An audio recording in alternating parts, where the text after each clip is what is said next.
गणेश चतुर्थी के दिन भगवान गणेश को सिंदूर का तिलक लगाएं और फिर खुद भी सिंदूर का तिलक लगाएं। इसके बाद ओम गण गौ गणपति विघ्न विनाशिनये स्वाहा मंत्र का 108 बार जाप करें। गणेश चतुर्थी के दिन व्रत रखें और शाम को गणेश अथर्वशीर्ष का पाठ करें। तिल से बने लड्डुओं का भोग लगाएं और इसी प्रसाद से अपना व्रत खोलें। गणेश चतुर्थी के दिन भगवान गणेश को प्रसन्न करने और समस्याओं से मुक्ति पाने के लिए कई टोटके और उपाय किए जाते हैं। इनमें से कुछ प्रमुख उपाय हैं: भगवान गणेश को घी और गुड़ का भोग लगाना, दूर्वा अर्पित करना और गणेश अथर्वशीर्ष का पाठ करना। इसके अतिरिक्त शमी के पत्ते और लाल चंदन का भी प्रयोग किया जाता है। गरीबों को दान करना भी शुभ माना जाता है। 1. धन समृद्धि के लिए गणेश चतुर्थी के दिन भगवान गणेश को घी और गुड़ का भोग लगाएं, फिर 17 बार दूर्वा अर्पित करते हुए ओम गम गणपति नमो नमः मंत्र का जप करें। इसके बाद गणेश अथर्वशीर्ष का पाठ करें। पूजा के बाद घी और गुड़ गाय को खिला दें और गरीबों को दान करें।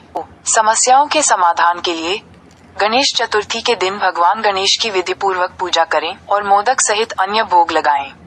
सुख शांति की प्राप्ति के लिए प्रार्थना करें। आर्थिक तंगी से मुक्ति के लिए गणेश चतुर्थी के दिन ऋणहर्ता गणेश स्तोत्र का पाठ करें और गरीबों को दान करें। 4. मनोकामना पूर्ति के लिए गणेश चतुर्थी के दिन गणपति बप्पा को शमी के पत्ते और दूर्वा अर्पित करें। इससे भगवान प्रसन्न होते हैं और साधक की सभी मनोकामनाएं पूरी करते हैं। गणेश जी की पूजा में तुलसी नहीं चढ़ाई जाती, क्योंकि एक पौराणिक कथा के अनुसार तुलसी ने गणेश जी को श्राप दिया था कि उनके 2 विवाह होंगे, जिसके जवाब में गणेश जी ने भी तुलसी को राक्षस से विवाह करने का श्राप दिया था। इसलिए गणेश जी की पूजा में तुलसी का प्रयोग वर्जित माना जाता है। गणेश जी को दूर्वा घास बहुत प्रिय है, इसलिए उनकी पूजा में दूर्वा चढ़ाई जाती।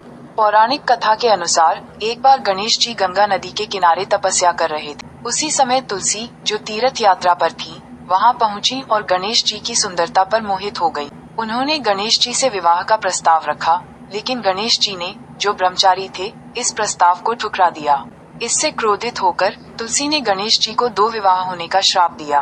गणेश जी ने भी तुलसी को श्राप दिया कि उनका विवाह एक राक्षस से होगा। इसके बाद गणेश जी ने कहा कि तुलसी का विवाह शंखचूड़ नामक राक्षस से होगा, लेकिन वह भगवान विष्णु और श्री कृष्ण को प्रिय होंगी और कलयुग में जीवन और मोक्ष देने वाली होंगी। हालांकि गणेश जी की पूजा में तुलसी का प्रयोग वर्जित रहेगा।